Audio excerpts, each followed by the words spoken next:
Everybody loves a good show, and the after party is where we celebrate that show. Imagine that life is the show.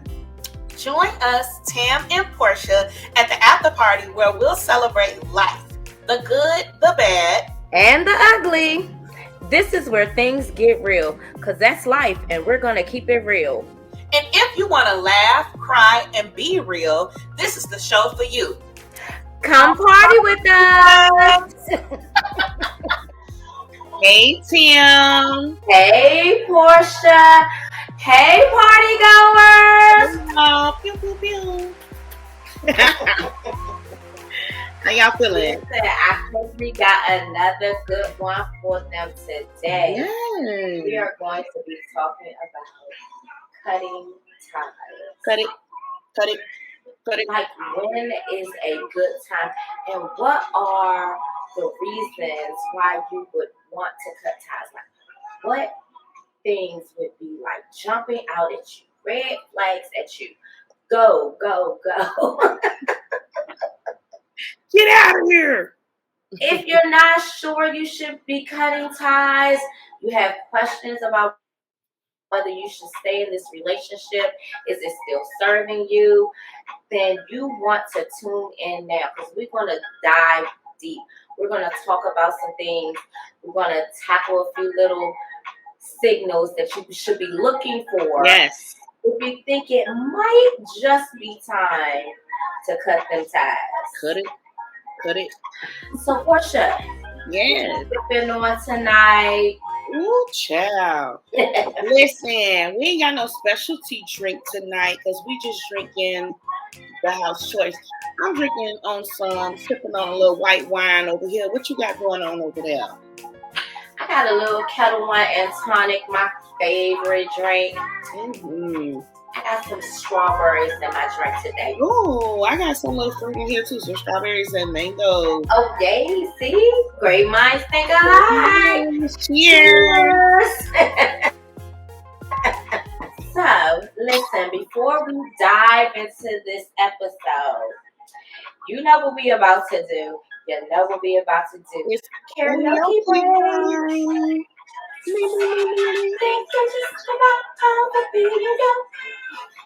It's over. I'm leaving. Over. It's over.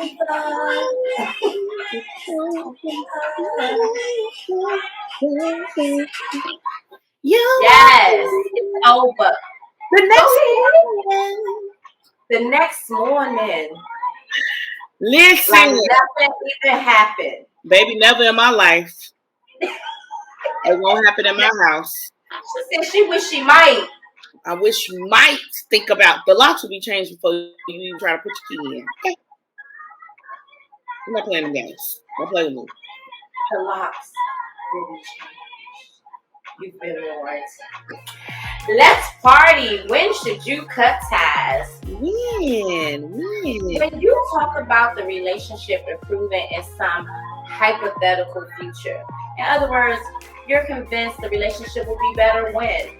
Maybe people believe their partners will change, for example, become more committed, understanding, or affectionate when they hit a certain milestone or when some external stressor is reduced.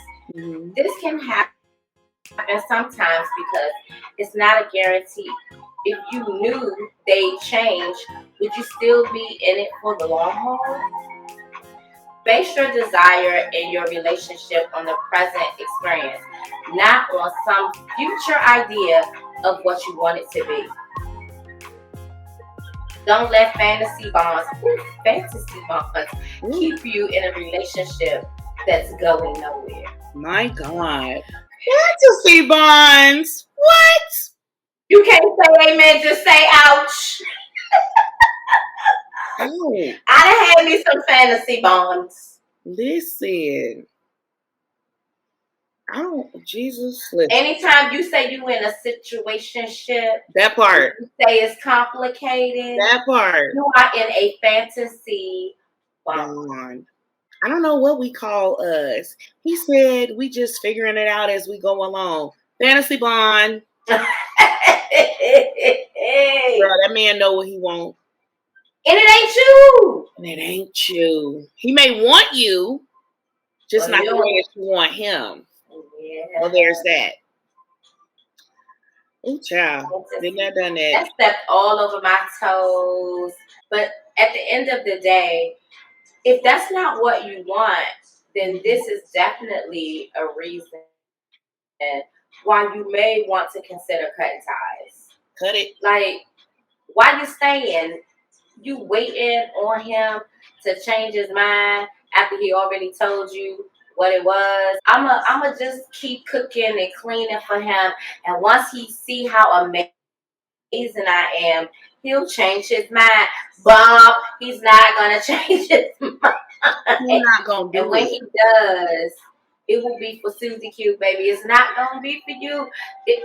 Okay, maybe in some rare instance, but most of the time. It's such a hard space to live in, this hypothetical future. I've based quite a few of my past relationships or situationships or ideals of men that I wanted to engage in relationships with off a hypothetical. Like, don't be out here falling in love with, well, he could be this or it could turn into that or whatever. Look, they showed you that the sky's blue. Believe that the sky's blue, girl. Stop trying to make it not be. It's not gonna change. Falling in love with their potential. With their potential, baby. He got the potential to break your heart. That's what you need to focus on. The potential. Okay? Like, just call it what it is. Potential to break your heart. The potential to break your heart. It could either go this way or that way. Like, and I understand. I like to tell people all the time, like, going into a relationship with people is always a risk, right? Nobody can predict the future. We don't know what's going to happen. Even if you do decide to engage in a relationship, get engaged, get married, have kids, do all the things, you still don't know what the outcome of all of that is going to be. And I guess that's essentially what we do, these hypothetical. Well, it shouldn't be a hypothetical future when you say you're going to marry somebody, you're going to spend the rest of your life with them. You made a vow. So that's not technically hypothetical. But also it shouldn't be. It shouldn't be, right? You shouldn't be entering into a marriage lightly. Yeah. Go play with somebody else. Like, I don't know. But I mean, life happens. We get that. But if that man or that woman wants you, they are going to show it in their thoughts, actions, and deeds. Like everything that they do and say will line up. You are not going to be guessing and wondering and still trying to figure out how you can impress them enough or convince them that you're the one. You won't need to convince the person of your dreams. You will not need to convince them. They will be convinced. Exactly. You don't never have to prove your worth to anybody. That's male or female. And guys be out here trying to do that too. I'm trying to get to let her see that I'm a good guy, her to choose me, this, and that. If you got to do all that, bruh, she don't see it. Or she sees what you are in her life and it ain't what you ultimately want, right? She has friend zoned you. She has friend zoned you. Child, I've done it a lot lately. But listen, I'm not living for people any longer. I'm doing what's for me and what's in my best interest. And it's not like I'm friend zoning you without telling you. I'm telling you. So I don't know. Okay. No, but that's real. Like, it is real. And sometimes it's a hard pill to swallow, but at the end of the day, if you are being honest, then there's nothing wrong with saying, this is where I'm at, and I don't see you there with me in this moment or maybe ever, right? Yeah. But if you're stringing them along and giving them false hope, and then they have this fantasy bond, then that's on you if you're doing that. But if you're saying this ain't it for me, and they still trying to come and buy your things and fix some things and they still want to help you out, and you're steadily saying this is not what I want, then they are attaching themselves to a fantasy bond, and they're probably not going to get their desired result, and then they're going to be mad. Yeah, Then they're going to back you on social media and post subliminal memes and such. But anyway, I digress. Anyway. Well, that escalated quickly. I'm not speaking about a personal experience because that has never happened to me. But I know people, men and women, that have experienced that immediately following a fight, a breakup, whatever, people start posting stuff. You know they're talking about you. Yeah. Right? You're grown up. Call me up and tell me how much you hate my guts. Anyway, if you're feeling pressure to change and it makes you feel less worthy as a result, it's one thing for your partner to ask you to stop putting so much garlic in the salad dressing. It's another thing for them to ask you to lose 20 pounds or get a better job. You want to feel loved by your partner unconditionally. And if they want you to change, it's likely a projection of their own insecurity. Tell them to connect with a counselor and let you keep being you. In other words, get somebody else to do it. Period. I have been in more than one situation where someone wanted me to be their idea of me and not really who I am at the core of me. And they liked me on the surface, but who I am at the core of me, they were always trying to make adjustments. You too lively, you too loud, you too friendly. You know, all of the things that really made you, right? They don't like that. And that is their own insecurities. I don't want you out in public talking to people, engaging with people, talking to guys, you know, because they are insecure.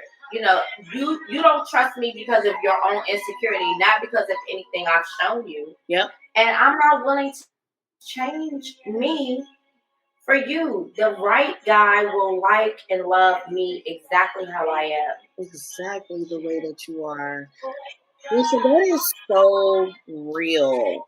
And what I'm finding in this season of my authenticity and living in all of my glory, the good, bad, and ugly, people are really appreciating it. And I feel like it's weeding out a lot of the bull crap, but there also is some people that are trying to come into my life that are testing. Well, let me see. Let me see if she's really about what she says she about or whatever. So, you know, if you only feel loved and supported when things are going well, many of us feel loved and supported only in our relationships when we're feeling happy and confident and comfortable. But what happens when we're having a low day, a down day, when we're stressed at work, when we're bedridden with stomach flu, or when we're in the grips of anxiety? What happens when we lose someone we love, get laid off at work, or get a diagnosis that turns our world upside down? When we feel pressure to maintain a certain emotional equilibrium around our partners, we breed secondary emotions, guilt, shame, and anxiety for experiencing anything other than happiness and calm. Inevitably, life will throw more things than just happiness and calm your way. So it's important to feel safe, feeling those less comfortable emotions in the presence of your partner. If you got to fake it, this is what this is saying.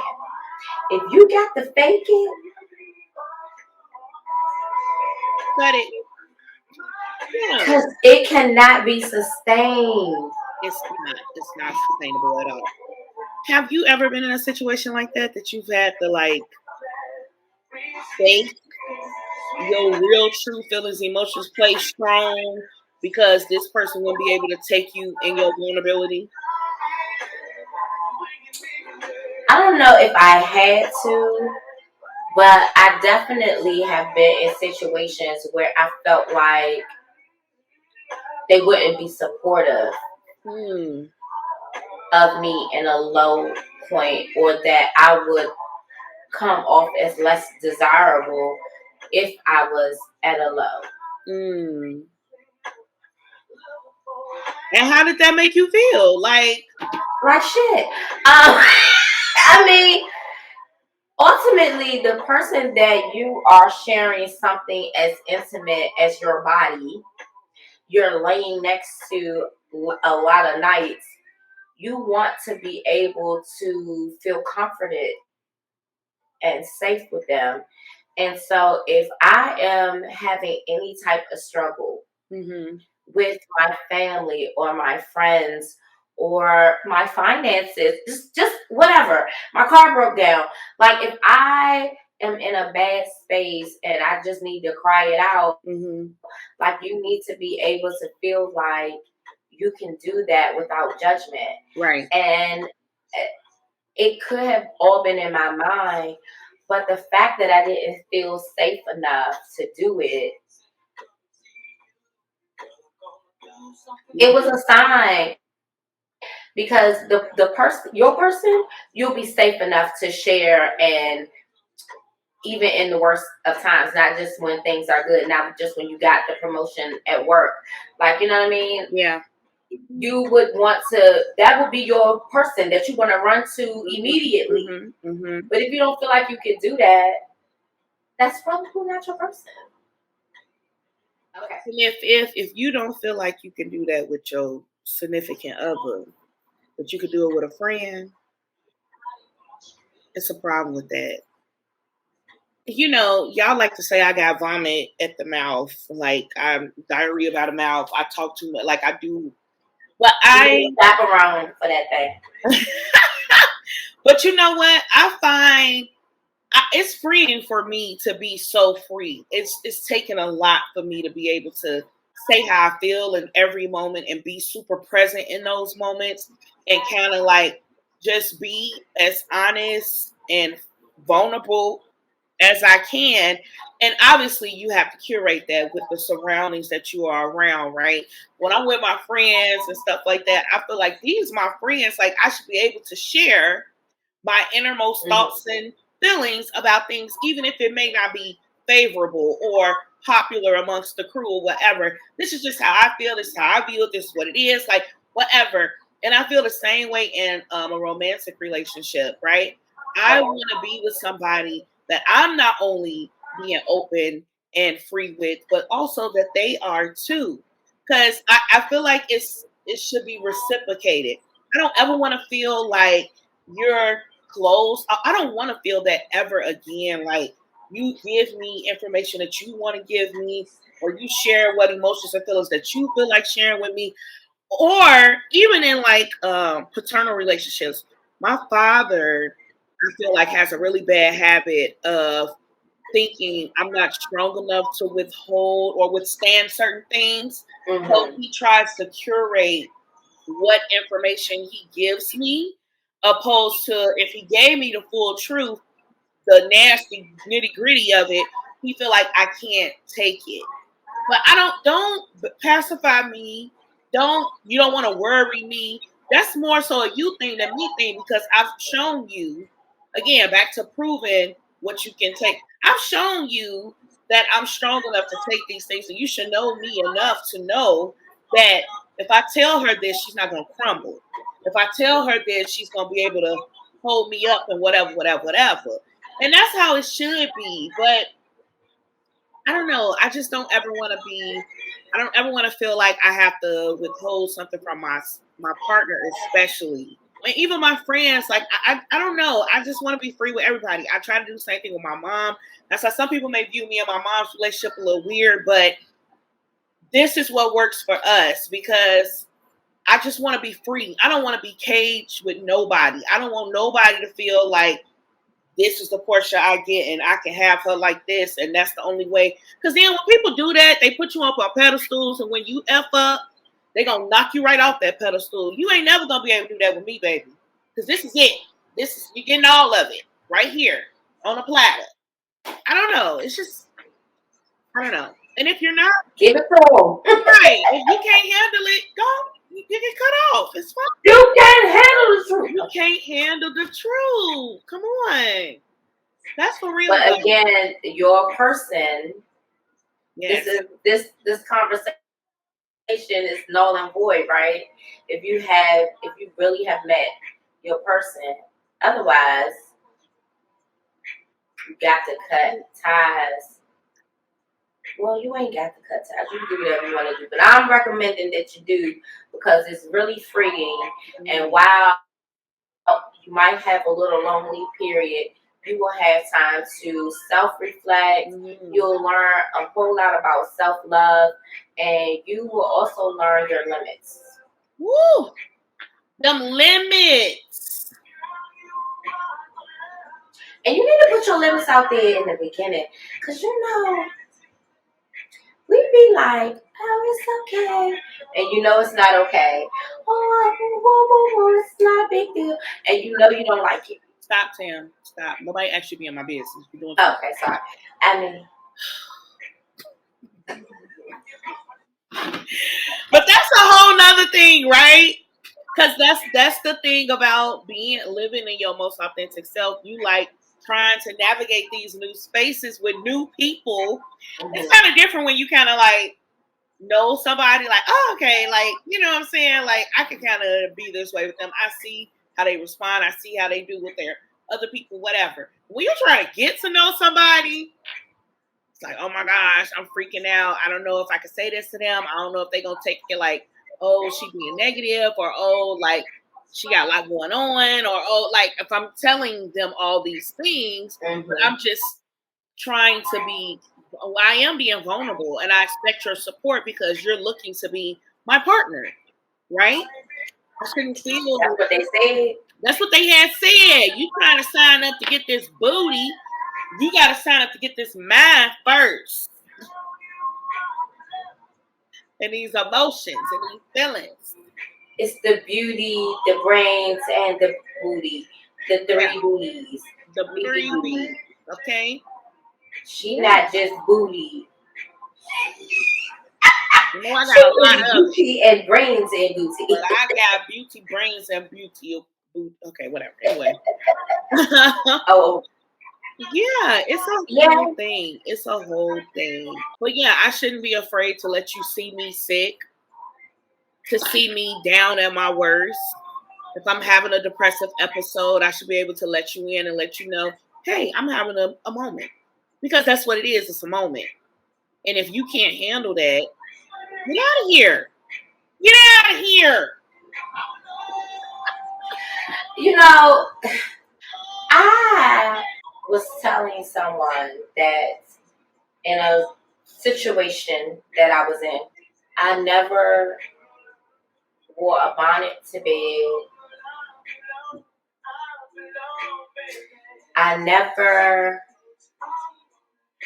pooped at his house for like the first year. I would literally get my go home,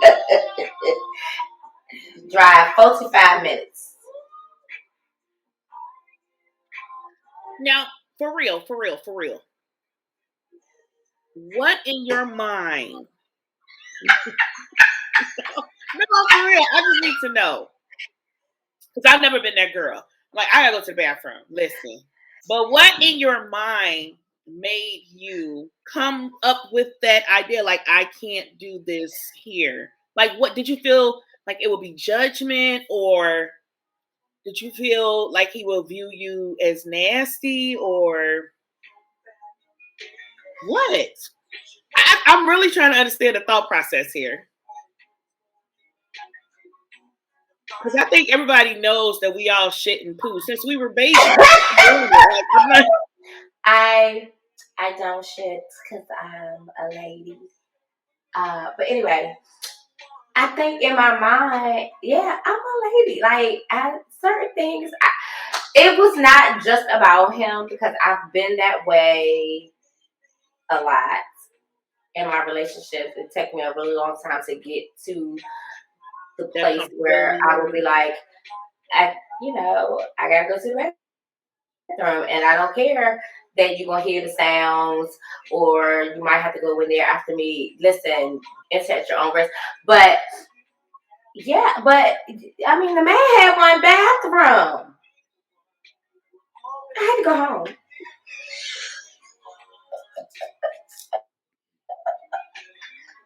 One bathroom in the small apartment. I was like, listen, I'm out of here. One day he was like, why don't you just go to the bathroom? Oh, he peeped it. Like, He knew for a while and then called me out on it, but listen, if we lay there watching TV and you lay on my stomach and my stomach is rumbling, I probably gotta go to bed. oh my gosh. But in my mind, I was just like, I want the picture that you have created in your mind of me to remain.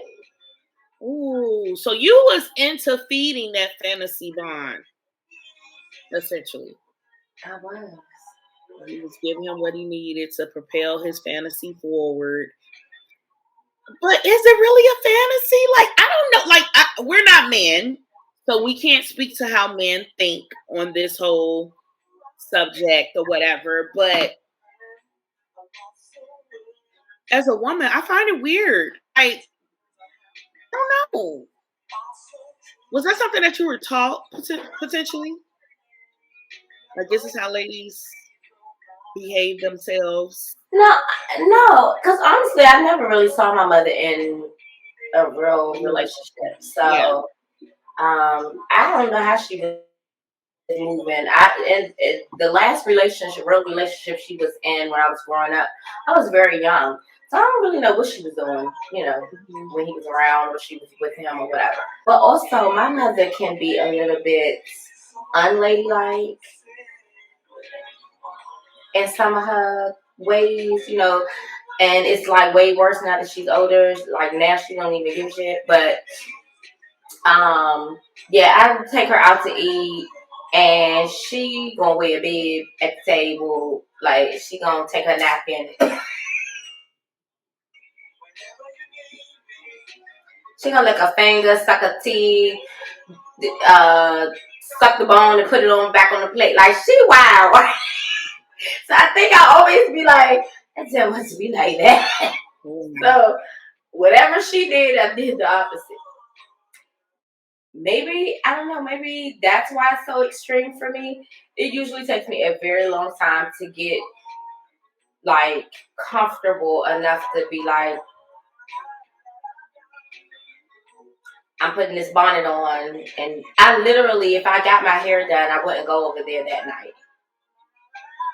because I need to tie my hair up tonight. Okay, so speaking more towards the feeling pressure to maintain an emotional equilibrium, like around your partner, like if I have to play happy go lucky, always smiling, always cheerful, always being your calm to the storm, and you're never, again, going back to that energy suck, right? Somebody recognizing that in you and be like, ooh, I want to be more around that, right? That's attractive. But that don't mean I'm like that 24/7. Right. This is what you're seeing. This is what may have attracted to you. And it's probably what I am at my core. But also, like you said, things in life happen. And I'm going to have some down moments. I'm going to have some not so happy moments. I'm going to have some frustrated moments. I'm going to have some angry moments. And if you can't handle me in all of my moments, you're going to have to cut ties. Because I'm not going to be emotionally abused by you by trying to maintain the Stepford wife looking ass type of persona. I'm not doing it. I'm not doing it because it's not fair to me and it's not real. Like, I have feelings and emotions. I believe when you cut me, all of those things will happen. But also, I can give you all the smiles and the cheerfulness and the positivity and all the things. It's just not at every moment of every day. Sorry. If you feel negative around your partner regularly, this might be a reason to cut ties. You Period. feel disrespected, underappreciated, frustrated, hurt, insignificant, lonely, invalidated, ashamed, or guilty on a regular basis, and you rarely ever hear, I'm sorry. And regular basis is subjective, right? So you have to define that time frame for yourself. But if your partner messes up occasionally and responds with remorse, that might not be a reason to call it quits. However, if the above feelings are common ones, it's time to end the relationship. That invalidated and unappreciated, because the thing is that I spoke about this before, and that in a situation I had found my dumb self in. The man ended almost every conversation with, I appreciate you. And probably because I was always doing shit for his ass anyway. To the point that it became a trigger, because it almost felt like dismissive. In the beginning, I believed it and I felt like he appreciated me. But at some point, there was an obvious switch, and things were starting to be revealed to me, and things were a little bit clearer about what was going on with us. And so it started being that every single time he said, I appreciate you, I really just wanted to go slash his tires. Because I felt like it was a lie. Like, you don't appreciate me at all. Like, you're a liar. Yeah. You're a liar. Yeah. And if you're watching, you're a liar. But if that's how you're feeling, if you're feeling like you're not appreciated, and if you're feeling like your feelings are not valid and you're not being heard, like, these are all reasons why you should be walking away. You should be running away, because these are abusive tendencies. Definitely. Forced over there running. Anyway. But all of these things, these are signs of abuse. Abuse, yes. If someone is making you feel this way, you should not be in that relationship. No. Sis, bro, run. Run. Cut the ties. Anybody made you feel all those things, Portia? Absolutely. Jesus. I didn't recognize it in the moments most of the time until I did. So yeah, I felt this way a lot, especially in my marriage, because that's when I gave the most of me, to be honest. I gave my body, I gave my time, I gave tricks, flips, all types of stuff. I was willing to do whatever and however to ensure that my marriage would be healthy and fulfilling for the both of us, right? And as I'm giving birth to children and I'm doing all the things of nursing them and sacrificing my body, having sore nipples, doing all the stinks, okay? And still trying to prepare myself emotionally and physically to engage in sexual activity to please this man as well, in the midst of while I'm trying to get my body, it's all in disarray. I felt very underappreciated. It was like, I rarely got I'm so proud of you, or thank you for sacrificing yourself for the sake of our family, or thank you for being willing to cook and clean and do all the things. It was just very far and few in between, and I felt extremely unappreciated. I felt very frustrated and very insignificant, even though I knew I was doing all the things. And I was pulling my weight, his weight, and everybody's weight. But it still didn't help that I felt that negative energy around me. And that was kind of like one of the last straws for me too. We had spent a significant amount of time from each other towards the end of our marriage, and I mean, it was voluntary because it was a situation that had happened with a loved one, and we had to be separated for a minute. And when he came back, the house, the energy shift that I felt was so negative, and I was like, what the hell is going on? See, it's different when you in the midst of it. You don't know, like things it's not what it needs to be. But like that break and me cultivating that space and just kind of having peace and kind of like, I was still frustrated and under pressure and all that type of stuff. But when he came back and that negative energy came back with him, I was like, oh hell no, I don't want this. Like I can't live in this space. Like this is a no, and I'm not going to do it any longer. And even to the point that, it was just a lot. It was a lot of shame. It was a lot of things, and I just couldn't do it anymore. So I cut ties. Here I am, almost 2 years later. What was the shame, though? It was shame because I felt like I still felt like I wasn't doing all that I could do. And I literally felt my marriage slipping from my hands, right? And I'm like, I'm trying all the things. I'm presenting new things. I'm like really, really working on this. And to feel like it's still, the ground is like cracking underneath you was very hard for me. And I felt very ashamed about it. Like I wasn't meeting my quota as a wife, right? I wasn't meeting what it meant to hold such a title, right? I took those vows very seriously, and I took my role very seriously. And for me to feel invalidated, I felt shameful because especially if you're not giving me the validation that I'm seeking, you're not giving me the accolades and all this type of stuff, then I'm like, well, maybe I'm really not doing what I'm supposed to do. I felt shameful. I'm not the wife that I need to be, right? But the truth of the matter is, he wasn't healed enough, or he hadn't really seen what a wife's supposed to be, or what a husband's supposed to be, or what a healthy marriage looks like.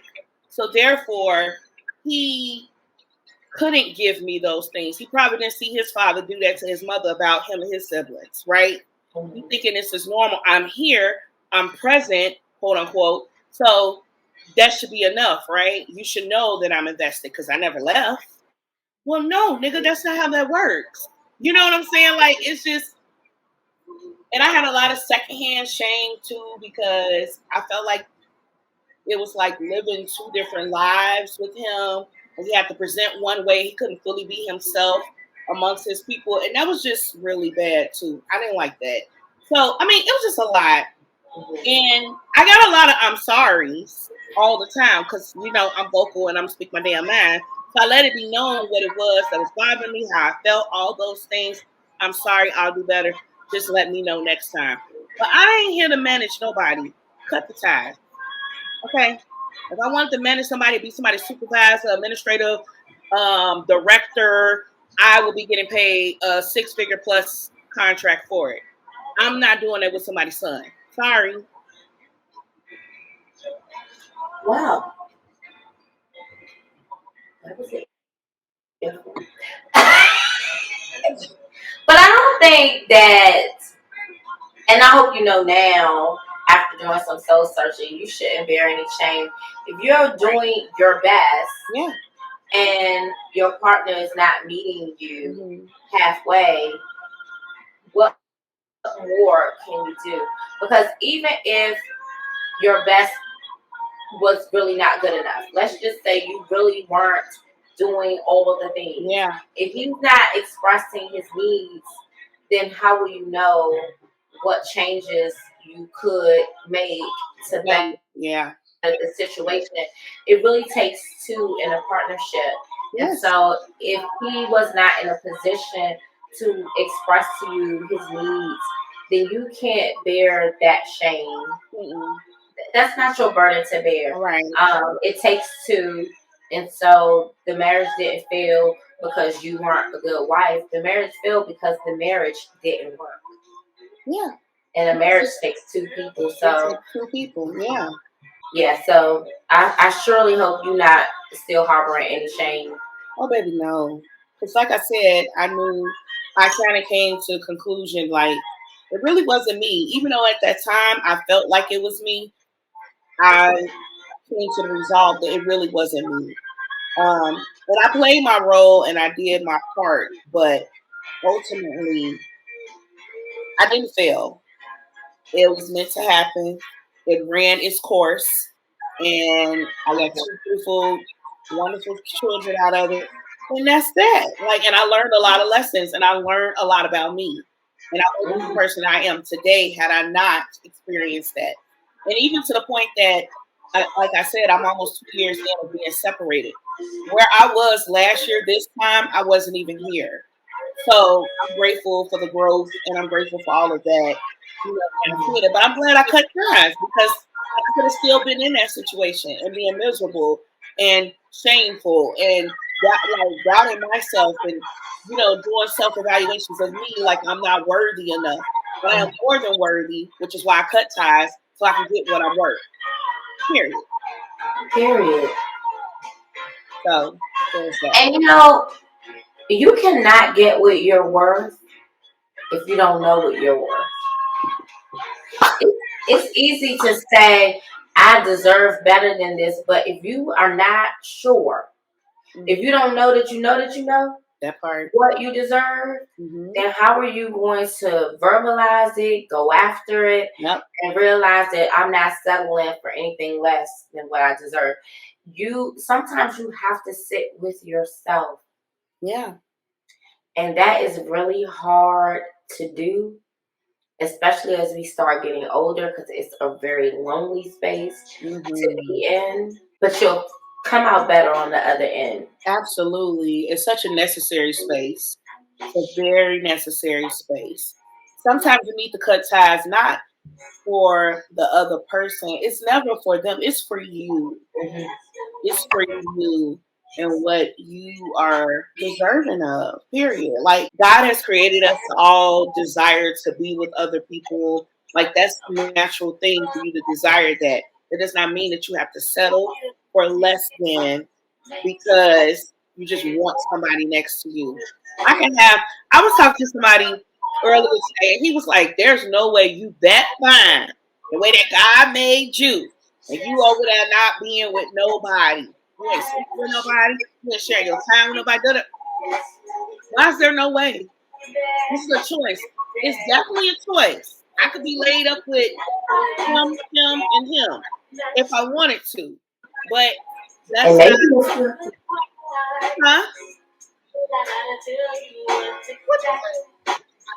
I will not repeat it. I missed it.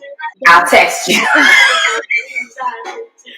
I could be doing a whole bunch of things with a whole bunch of people, but I just desire more. And I'm willing to wait for my more. And I'm not willing to compromise me any longer for just whatever. For a good time. You looking for a long time now. You ain't looking for a good time. And I'm looking to be pleasured in all aspects. I'm not just talking about sexually, Tam. I said in all aspects. No, like I need to be fed and engaged and enticed mentally, physically, emotionally, all the things spiritually. Like I need all of the things. Because I look at some guys that have the physical part, right? And the sexual part. And it's like, yeah, but then they ain't got me mentally and they ain't got me spiritually and they don't have me emotionally. It's a difference. I don't know. It's just I'm willing to wait for my more. Mm. That's a whole word. It is. We could do a whole podcast about that. Willing to wait for the more, okay? Write it down. That's the next one. I'm gonna write it down. Right? Because tomorrow we ain't gonna remember none of it. Number 5, getting your partner to spend time with your friends and family is weirdly difficult and awkward. If he ain't trying to be around your people, it's always an excuse. He don't want to meet your folks. He ain't taking you to meet his folks. I mean, at what point do you be like, you ain't trying to be serious? Let's go ahead and cut ties. That's because I did that. Lord Jesus. Sorry. It's a no for her. It's a no. It's a no. That was confirmation. All she said was mm-mm.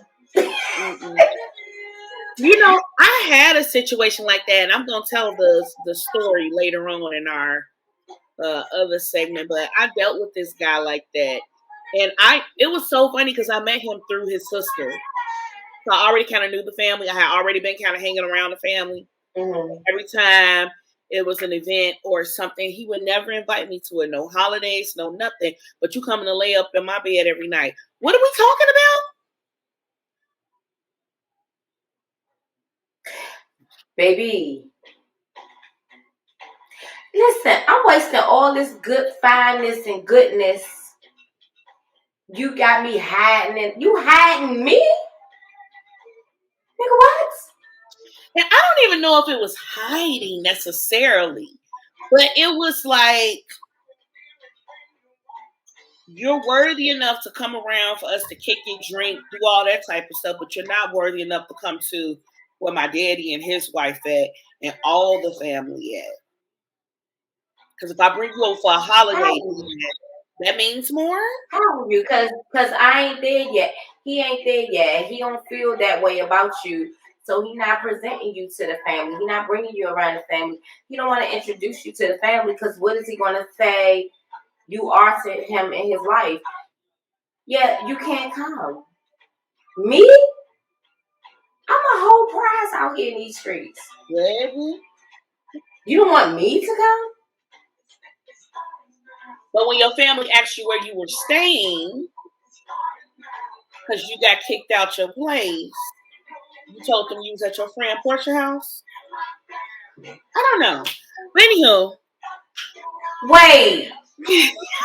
Well,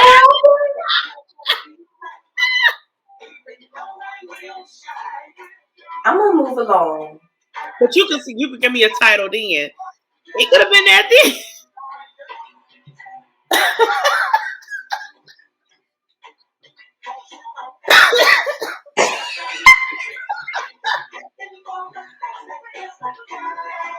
You only feel secure.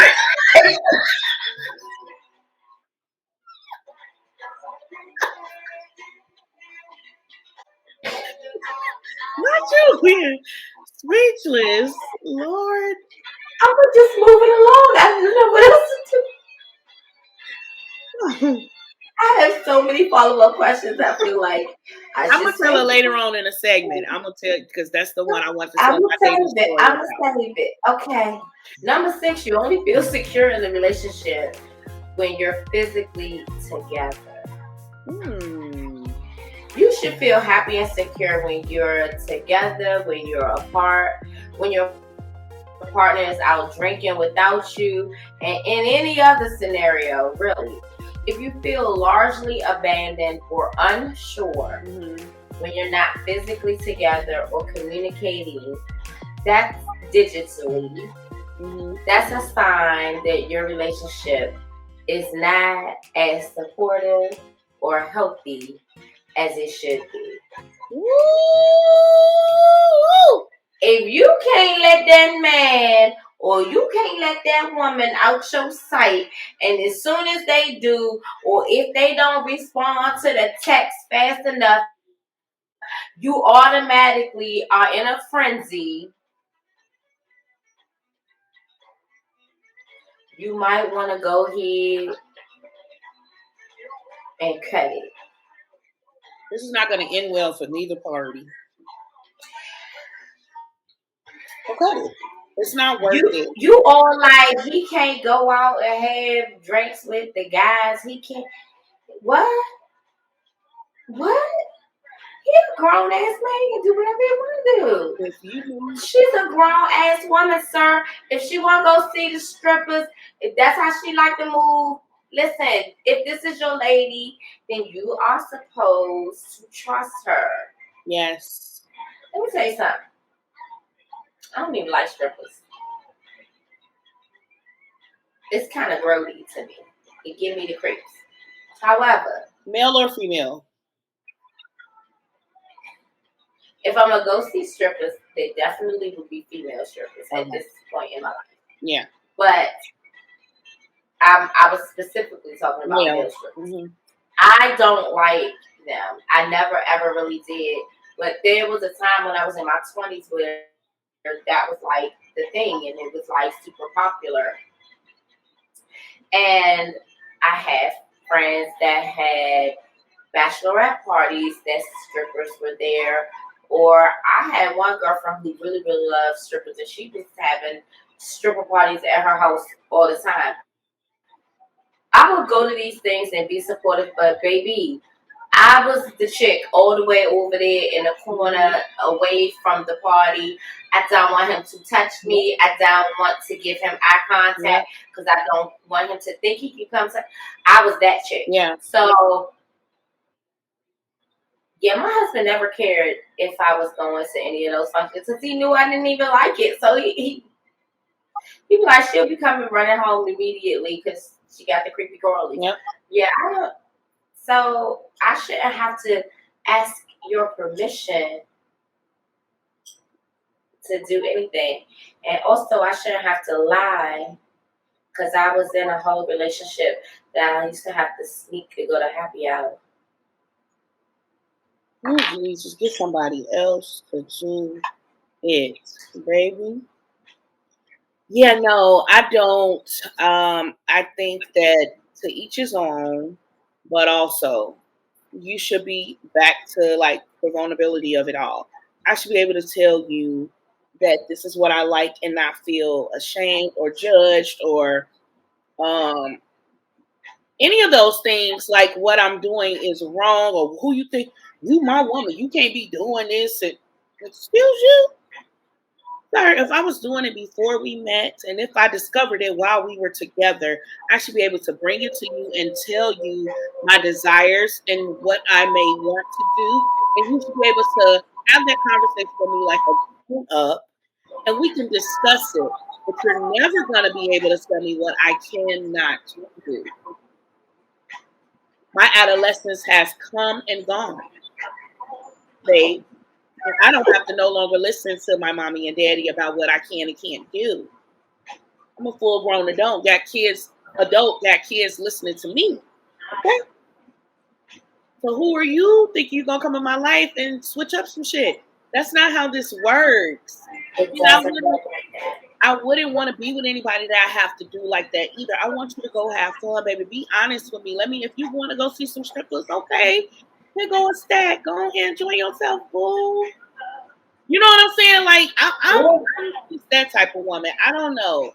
But to each his own. Like, again, I can't tell nobody how to be in a relationship, but I just feel it odd for somebody trying to tell you how to operate in your relationship or what they consider you to be outside of their eyesight. Like, you should be able to trust me, and if you don't, cut it off. That ain't the person for you that is feeding into insecurity. And don't get somebody else to do it. Go get your therapist to figure out why the hell you so damn insecure and your trust issues are there. Because this person ain't in your eyesight. That's crazy. Baby bye. Cut it. Cut it. They made a song like that, right? Cut it. Cut it. Cut it. Cut it. You too hard. You need to cut it. Yes. That's all. If you're a different person around your partner, many people find that their better half makes them a better person. This shouldn't be a red flag. Learning from and being inspired by our partners is one of the most wonderful perks of being in a relationship.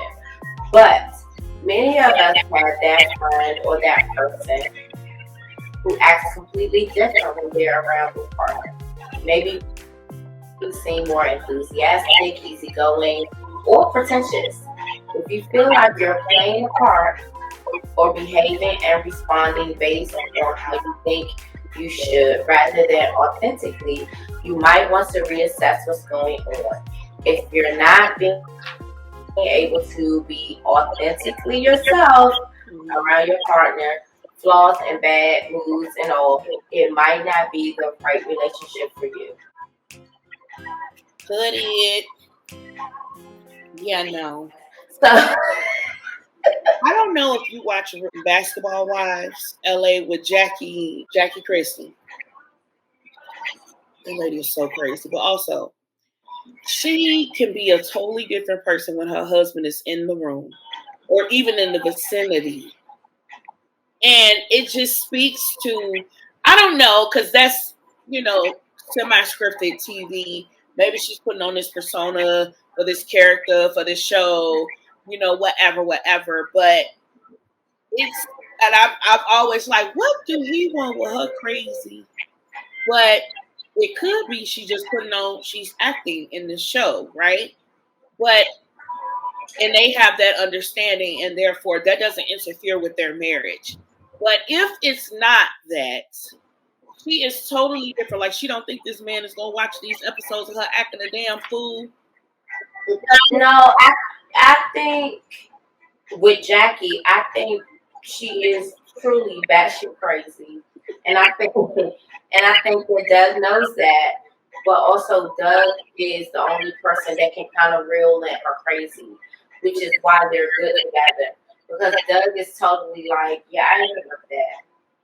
Because he said in some episodes, like, Yeah, you're not gonna be acting crazy here. yeah, Like, your friends need to be chilling when they come to my house. So he's kind of set the tone of how things should be in the house because he does know that she's batshit crazy. But I think he gives her space mm-hmm. to do her crazy Mm-hmm. because he knows it's a part of who he is. But then when she go too far over to the left, he'd be like, "Come on back here. You went too far. You on the edge. Come on back." Yeah, yeah. They are totally opposites, and they always say opposites attract. Yep. And so I think that that's what makes her better with him because he is super calm and chill all the time, and she always on 1,000. Yeah, yeah, yeah. Well, I hope that what you said, the assessment of their relationship is true, because if it's not, to be in one way over here and be in another way over there, and that's too much. And then she want to act like, oh, I don't be starting no trouble. I ain't messy. I'm just, and I'm your wife, and da da da. Like, no, I don't have time for that, and I just don't agree with switching up like that. I just don't. And like you said, it could be a real and in type thing, but that's a lot. That's a lot to deal with. But that's just an example of a situation Mm-hmm. how somebody can present one way around their friends. They could be footloose and fancy free, and then around their spouse or their significant other, it's a whole nother ball game. Like, who is this woman? I don't even recognize you when you with your husband. That ain't the girl that I kick it with or whatever. But people switch it up like that for their spouse. And But I do think that you have different relationships, and different relationships serve different purposes in your life. And so, because you're different in all of these relationships, does not necessarily mean that any of them are fake.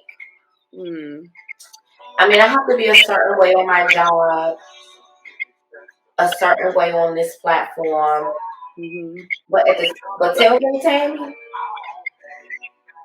baby, she's something else. So y'all ain't gonna see tailgate Tammy. Maybe a little snippet, but yeah, we'll see it soon.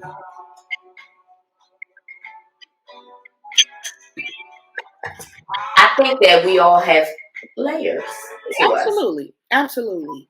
But I call it a question still to your point in number 8. If you have to be a completely different person around your spouse or your significant other than you are, then I think it's questioning the root of that or the motive of that. I don't know. Like, what is the point of that? It's because you feel like you can't completely be yourself around this person, or what? I agree, we have layers for sure, but I think it's worth assessing why this is, and if it works for y'all and that's what it is, then whatever. But like, if you feel uncomfortable, like if it's something that you're getting exacerbated by, like I'm about to walk in this door, I got to turn it on now. You know what I'm saying? Like that's different. I think right. it's worth assessing and making sure that you're not turning an on and off switch with a particular person, especially somebody you spend the majority of your time with. You know, if it doesn't feel good for you, if it's a struggle to be someone else, if you truly feel like you're wearing a mask, well then yeah. And all of there was a time that I felt like I was wearing a mask that I actually literally, I remember walking up the stairs. I was home alone and I was walking up the stairs, and in that moment it was like a voice, it was like a click. And I was like, I don't even recognize myself anymore. And I spent the day like in tears because I was just like, who is this person I've become? Yep. Because I don't want someone else to be unhappy. But in the meantime, I'm miserable. Miserable. Drowning. I was definitely drowning. Yeah. If that is how you're feeling, you need to cut ties. That relationship is not serving you. If you're not being better, because you can be in a relationship with someone and want to make changes to become a better you. But if the changes you're making is a different you, not a better you, but just a different you, that's a red flag to me. Yes. Yeah. You can introduce me to things in my life that will make me better. You can teach me how to day trade. You can teach me how to swim. I'm probably not gonna do that, but you can teach me how to. Like, you can add things to my life that makes my life, enriches my life. But if you're saying, Tammy, you're too loud. I need you to stop being loud. Tammy, when we go to this dance club, I need you to just sit there and cross your legs and be like, yeah, listen, you don't know me, you don't want to know me, you want whatever picture you have created in your mind, and that's not you. That is not me. That's a red flag. Yeah, for sure. And you need to cut ties. Got it. I totally agree. Have you had that situation where you feel like somebody wanted you to be something else other than you? Oh yeah. I don't know so much in a romantic way, but in other ways, absolutely, for sure. Everybody wanted me to be the prim, proper, goody girl, you know. Yeah. And I did that for a very long time, which is why I'm now out here living out loud. So there's that. And she is living la vida loca. The takeaway in all of this, if one or more of these signs resonated with you, investigate your thoughts and feelings further. Connect with a therapist, confide in a friend, or journal about your experience. The answer should come to you. And when you're ready, you'll be able to decide once and for all if you should stay together, take a break, or do the deed and cut ties with your partner. Cut it. Hey, Portia. Yeah, girl. Who all gonna be over there? I heard you had a little story about an ex you had to cut ties with that you wanted to share with the people. So it was an ex situationship because we were never officially in a relationship. It was the same guy I talked about earlier about he didn't want to bring me over to his family house, but I met him through his family. So anywho, and he had fell on hard times, needed a place to stay. I had my own place. And even though we were not together, I allowed him out the kindness of my big, beautiful heart to stay at my place in my extra room. I had a 2-bedroom garden apartment. And yeah, I was like, you can come over here. He was kind of living out his car at the moment because they, again, fell on hard times. Anyway, so I was like, it's no problem. He was already kind of like kicking it at my house every night. Anywho, then this nigga switched to overnight shift, which is the only time we were really able to kick it because I worked during the day. And then he, worked during the day, like midday to the night, whatever. And he switched to the midnight shift. And I'm like, what's happening? Didn't feel the need to run it by me. Didn't feel the need to do none of the things. But yet you still requiring access to my home. Okay. And then when he started staying at my house, again, out the kindness of my heart, he had access to a link card and was not willing to put food in my house. He's not paying me any rent. He's not paying me any utilities. He's not doing anything but coming over here, sleeping, and sometimes giving me some pipe. So it's like, I feel like we started going out a little more in that time. Like he'll take me on a few dates here and there, blah, blah, blah, whatever. But he was already set up shop, right? Essentially. And when I asked him, could he help me, like, get some food in the house or whatever, he was like, no, this green card for something else or whatever. So there became a time towards the end of our situationship, and I was kind of over him kind of dragging me along and not committing, essentially. I was talking to somebody else. And at that time, I had met my future husband. And yeah, I met my future husband. And we would be on the phone talking and caking and all this type of stuff. This nigga gonna come up to me. So I said, do I need to leave? Yes. You said y'all was talking and caking? Yeah. You don't know what caking is? Is that a Chicago thing? Caking is like y'all being real cutie and flirty with each other, like y'all just going back and forth. You know how at the beginning of a situation, like, no, you ain't got, no, you ain't, like y'all just can't get enough of each other, like type shit. So we call it caking. Anyway, so we'll be on the phone caking and stuff. This man had nerve to walk up to me and say, do I need to leave? I don't give a hell what you do. This is my house. You done shook the table. I done shook the table. She is getting emotional. He done made me mad. Anywho, so after that, I had needed some help with a bill or whatever. So I asked him, could he help me? And he didn't want to voluntarily help me. And he said no. And then he came back and said, yeah, I'll let you borrow it. Why he been living up in my house for the free? I was like, oh, this nigga got me fucked up. So I was like, okay, yeah, I'm going to take this money. I ain't paying it back.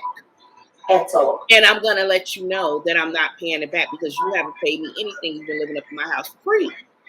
So he started having a whole fit. And mind you, I'm talking to my soon-to-be husband at this time. We were just dating. So anyway, I told him initially that this guy was staying with me out the kindness of my heart. It wasn't nothing shaking no more. Like we hadn't done anything in months. But I couldn't kick him out because he had nowhere to go. Right? So My soon-to-be husband was like, how much you owe him? I was like, well, now I feel like he won't leave because I got to pay him this money back. But I don't want to pay him the money back because he's been living off me for free and he took my kindness for a weakness. So he's like, how much money you owe him? And I was like, it's $300, but I'm not giving it back. So whatever. And he was like, the next day, that man, my future husband, came to my house with that $300 and said, give this to that man and tell him to get his shit out tonight. And he better be gone by the time I get off of work.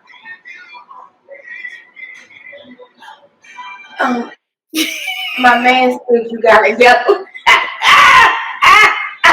Baby, my man said you gotta go. I said, I don't want to. I still was like, I'm not giving him this money. He's like, I'm like, no, why would you give me your money? Like, no, I didn't need that. And he was like, no, give that man his money and tell him to get the hell out because he ain't going to have nothing to hold over your head at this point, right?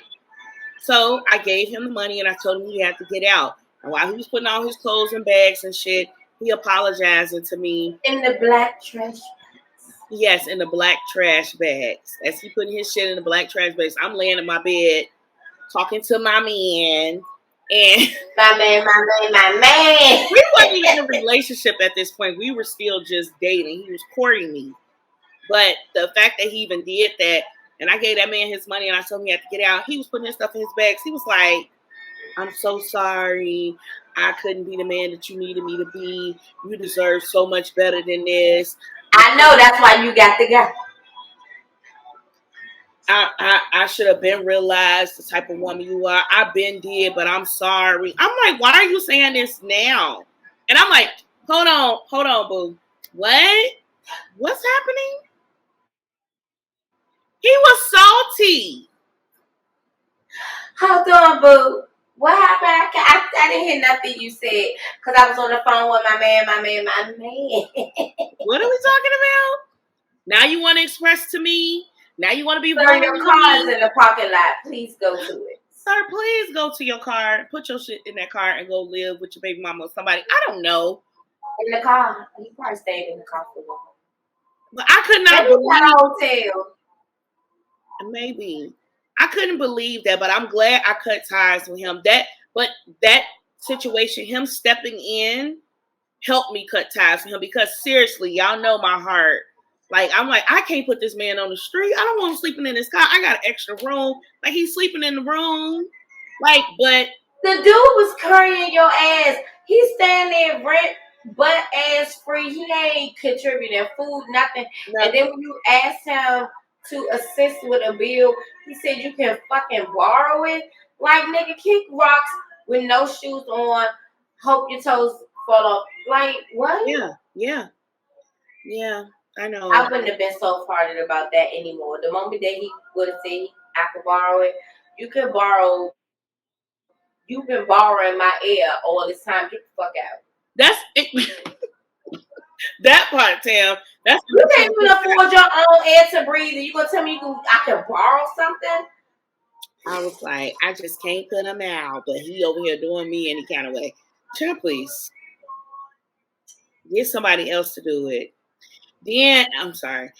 After that, his cousins had the nerve to say to my cousins who they were talking to, yo, girl, your cousin did my cousin bogus. She ain't have to do him like that. The audacity. Y'all can put his ass up. Y'all let him stay with you. That's the he really loved her. What? After 2 years? No, he loved my second bedroom. After 2 years of not inviting me to Thanksgiving and Christmas and not getting me nothing and not doing the things and all the stuff. What? Child, please. Get somebody else to do it. Cut it. Cut it. Your price is way too high. You need to cut it. It's too high. The price was too high. Yes. That is exactly why your future husband, ex-husband, soon-to-be ex-husband said, let me give you this money because it's not worth it. Nope.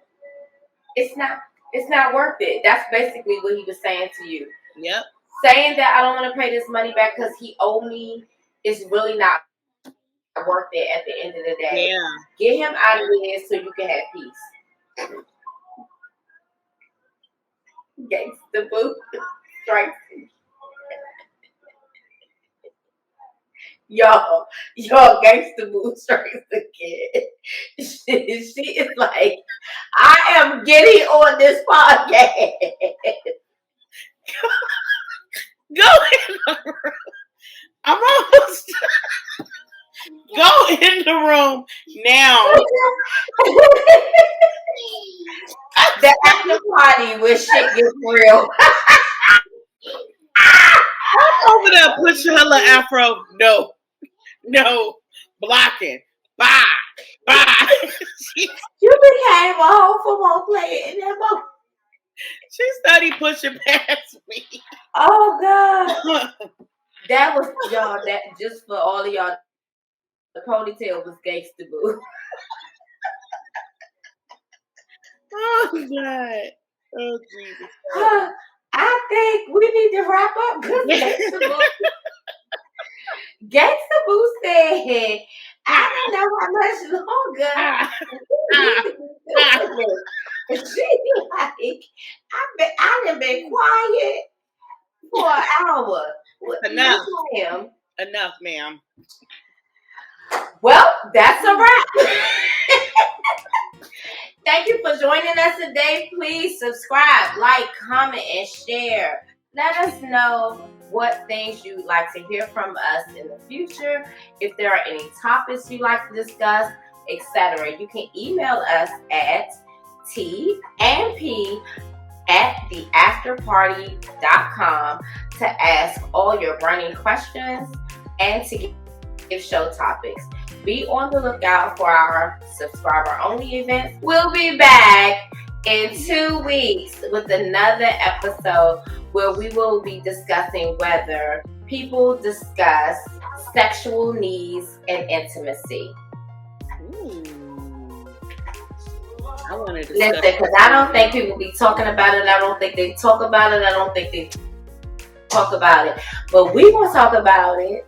And hopefully you guys will start talking about it. We love you guys. Thank you for joining us for another episode. Good night.